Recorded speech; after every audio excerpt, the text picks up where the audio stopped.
Tonight, upheaval in Israel over the Prime Minister's mission to reform the judiciary. We all have to fight for our rights because of the plans of Benjamin Netanyahu. Why some say judicial reform protests are just a ploy to remove Netanyahu from power. Plus, we're praying and we're crying and we're screaming, and all of a sudden it just stopped. Stories of survival as the cleanup continues from that devastating and deadly tornado in Mississippi. And America's mental health crisis, how you can help retrain your brain to fight depression and anxiety. All this and more tonight on Faith Nation.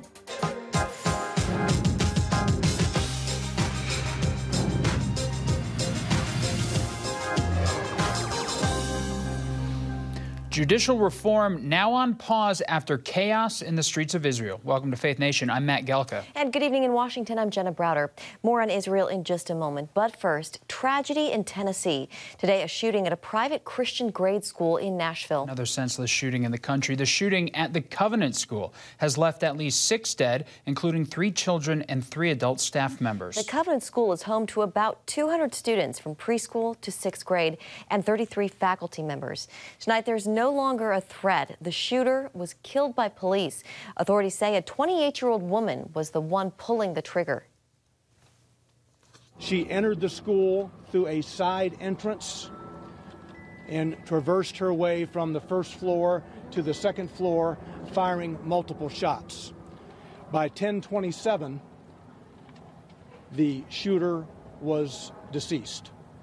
The officers had engaged the shooter by 10:27, and she was deceased. Again, I said the first call came in at 10:13 this morning. Police say the shooter was a former student of the school. Meanwhile, the White House is addressing the shooting, with First Lady Jill Biden expressing her sorrow.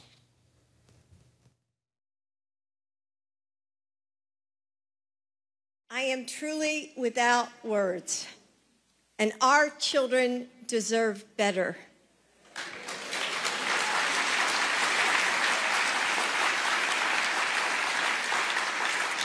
And we stand, all of us, we stand with Nashville in prayer. And police say the shooter entered the school with 2 assault-type rifles and a pistol. Elsewhere in the world, Israeli Prime Minister Benjamin Netanyahu announced a delay to his judicial overhaul proposal. The reform sparked massive protests around the country and caused a formal strike from workers in Israel's largest trade union.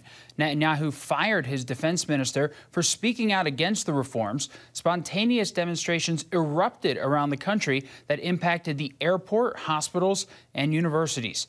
Critics saw the overhaul as a power move by Netanyahu's coalition to try and weaken the Supreme Court. From a national responsibility, from the will to avoid the rift within the people, I decided to suspend the second and third reading from the law in this Knesset tenure in order to give time to get a broad consensus to pass the legislation during the next Knesset. Netanyahu insists the need for reform is still necessary and said he is ready to start a dialogue with the opposition party to try and reach a consensus. Inya Kareen is the senior director of the Israel program and the National Security Network at the Foundation for Defense of Democracies, and she joins us now for more. Inya, welcome. So why does the Prime Minister want this judicial reform? Hi there. Thanks for having me tonight.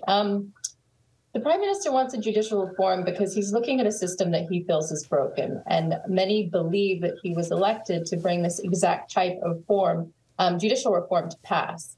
The question that's on the table, and I think that what needs to be worked out and what looks like it's going to take about another month at least to do, is what that compromise is going to look like, what the compromise between those who believe they elected Benjamin Netanyahu to pass reform and those who disagree with the type of reform that he has brought to the table.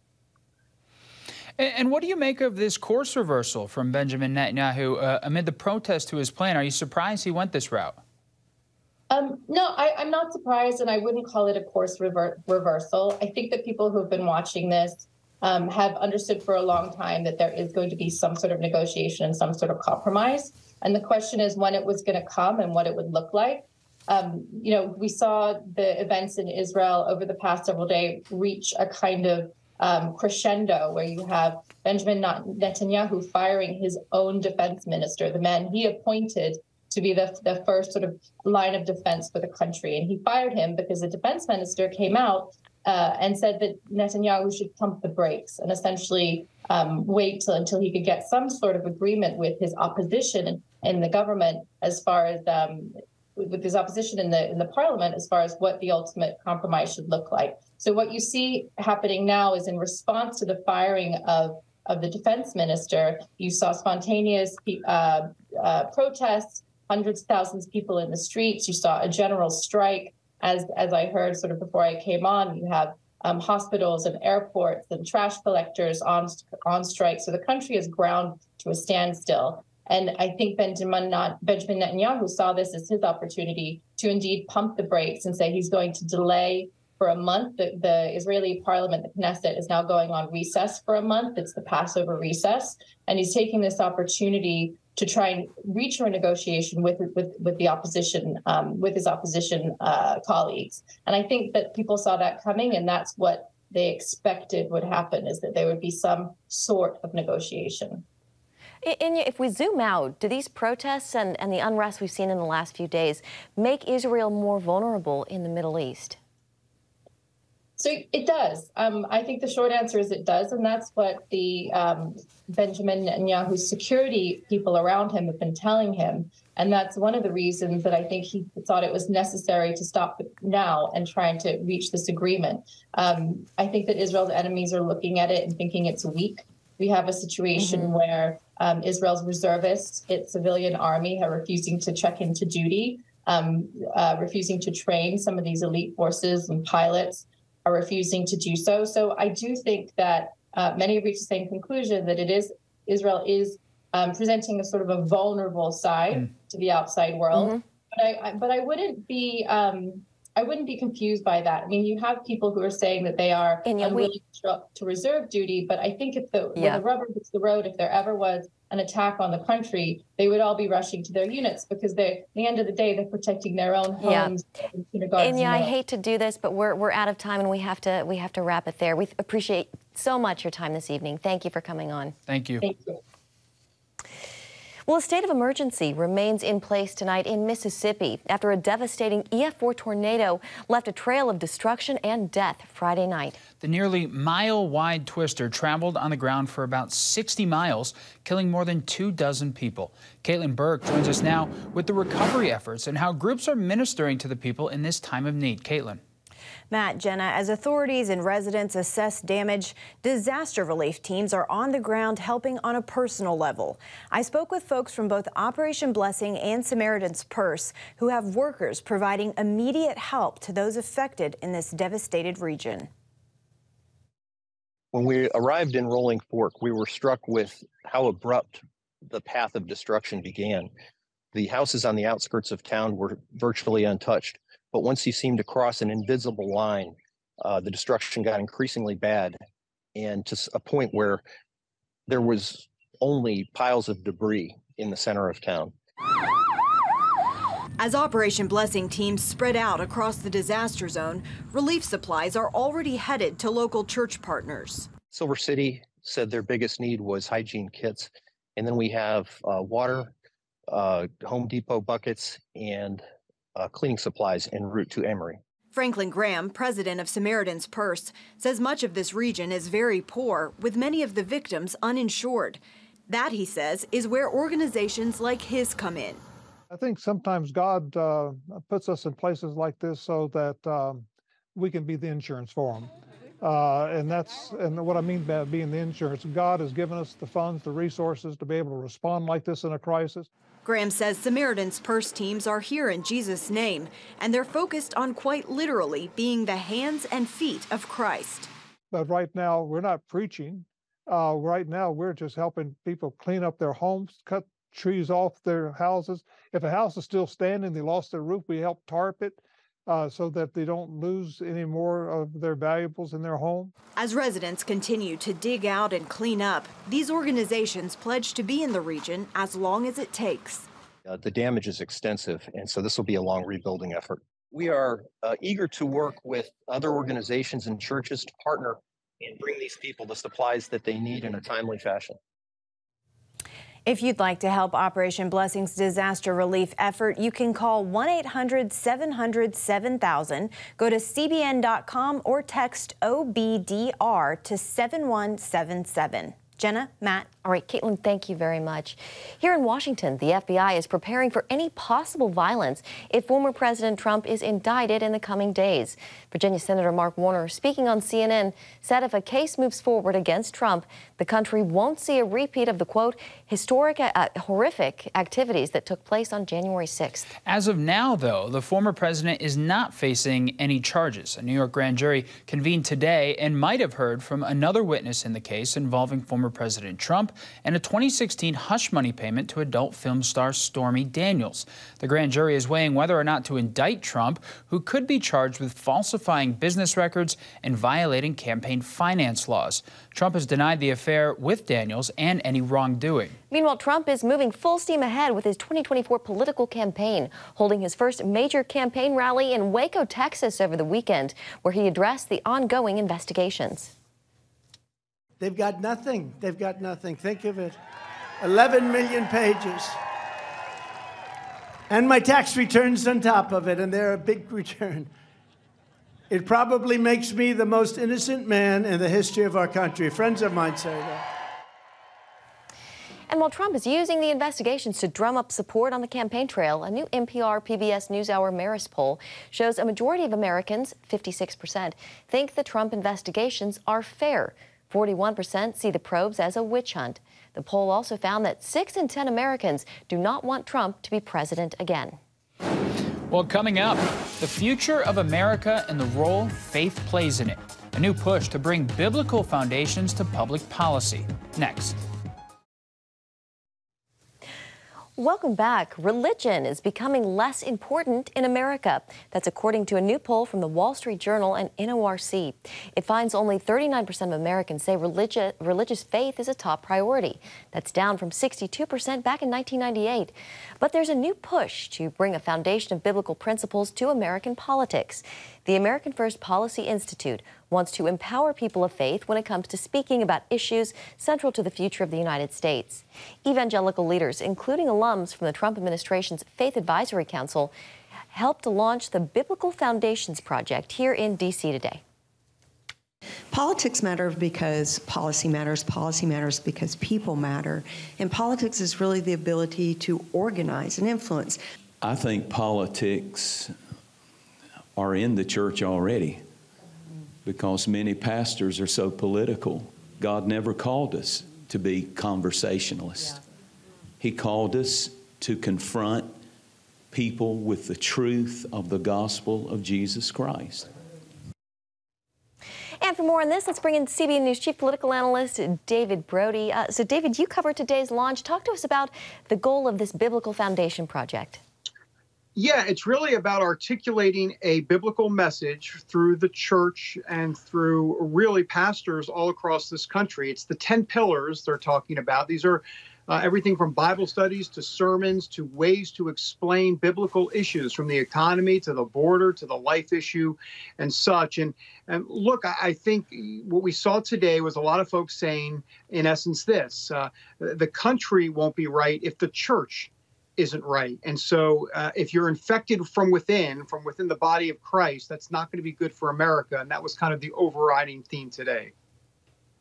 Now, David, here's what's, this is interesting. Many of the evangelical leaders we saw at the lunch today were part of President Trump's inner circle of faith advisors during his administration, but they have not offered him their support or their full-throated endorsement yet for his 2024 run. Does that surprise you? And are evangelicals moving away from the former president? Doesn't surprise me quite yet, Matt, because of one key word you just said, which is yet. We're still a bit early in the process. I'm not suggesting that if folks waited another 4, 5, 6 months to make their decision, that would be different. But we're still a little bit early. So let's hold the final judgment, so to speak, I guess pun intended, for a little bit. But you're right. There were a lot of Trump supporters from 2016 and 2020 in the crowd, Jensen Franklin, Paula White, others, Jim Garlow was there, all preaching a bold message, something that Donald Trump had preached. And I spoke to Paula White specifically about this issue of supporting Donald Trump. There has been some sense, as you said, that some evangelical leaders aren't quick to back him this time around. I asked Paula White, who's been one of his main backers, that question. Have a look.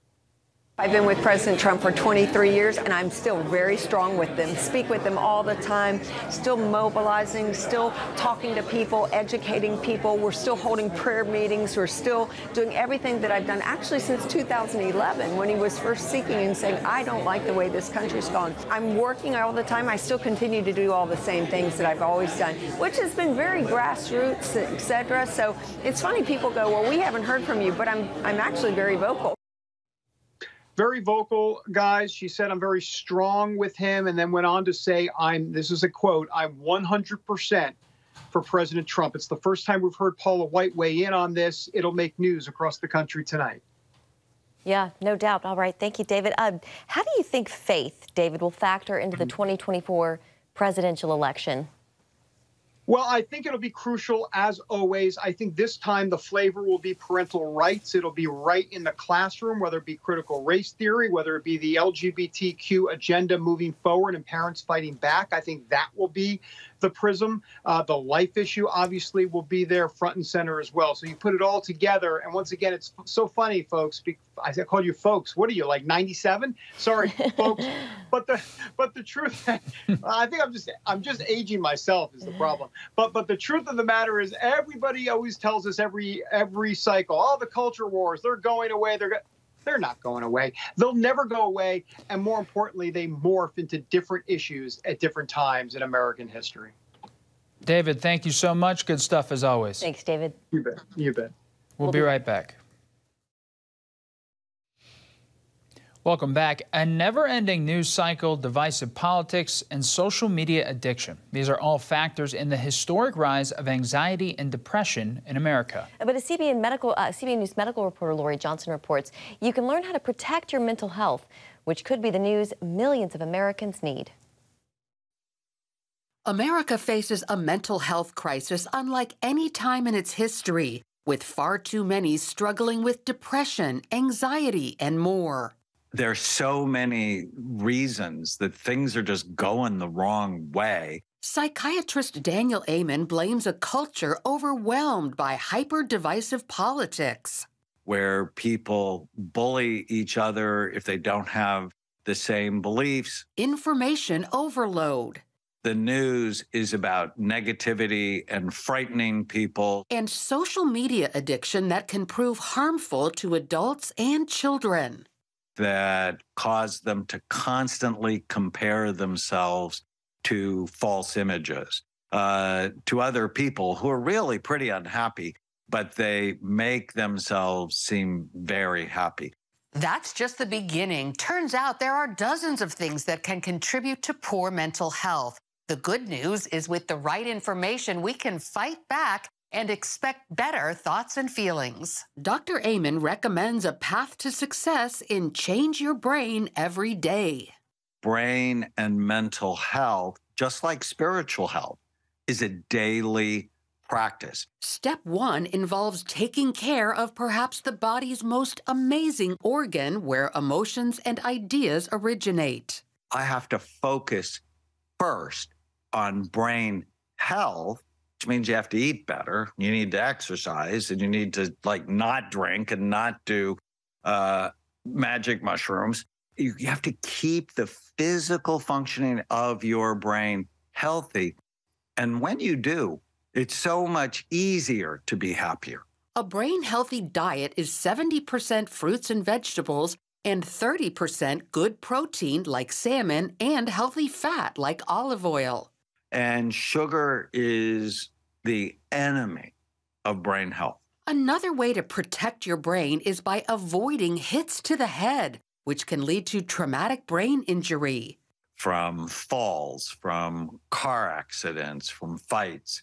And there are other professions besides football players that have an increased incidence of brain trauma, especially firefighters. There's a very high incidence of depression and suicide among firefighters. Dr. Amen recommends a protocol that can help people recover from certain brain injuries. It includes fish oil, vitamin D, and in some cases, hyperbaric oxygen therapy. It significantly increases blood flow to the brain. Taking breaks from the smartphone to personally connect with nature and people can improve mental health, although it can be difficult for some. Being unable to put your phone down. There's actually studies that say people would rather give up sex than their phone. That's a problem. Getting away from that screen can also dramatically improve your mood and thinking by consistently getting a better night's sleep. If you don't put blue light blockers on your phone, that blue light coming from your gadgets, your computer or your phone, actually turns off the production of melatonin and makes sleep much harder. And finally, instead of letting our thoughts run wild, take control and steer them in the right direction. I start every day with, today is going to be a great day. I direct my mind to help me rather than hurt me. At the end of every day, I say a prayer and then I go, what went well today? So while far too many suffer from depression, anxiety, and related issues, there are ways we can try to improve our mental health. Whenever you go to make a decision, just ask yourself, is this good for my brain or bad for it? Lori Johnson, CBN News. Well, welcome back. You probably heard the excuse, my dog ate my homework. Not from me, but maybe from Jenna. But for some lucky elementary school students, one dog is actually helping kids do their homework. That's right. Meet Roy. He was rescued after being abandoned on the side of the road in Mexico. Now he visits classrooms in Toledo, Ohio, dressing up in theme and teaching kids about different countries and also about perseverance. It shows kids that they can overcome obstacles. You know, just because there's a bump in the road doesn't mean you stop. You keep going. There's always something better ahead. You just have to keep pushing through. And once Roy visits a class, the students tap into their creative side to write stories on the country that he teaches them about. And Roy might be here next week to take my spot next to you. That'll do it for us tonight on Faith Nation. Thanks for joining us. Have a great night.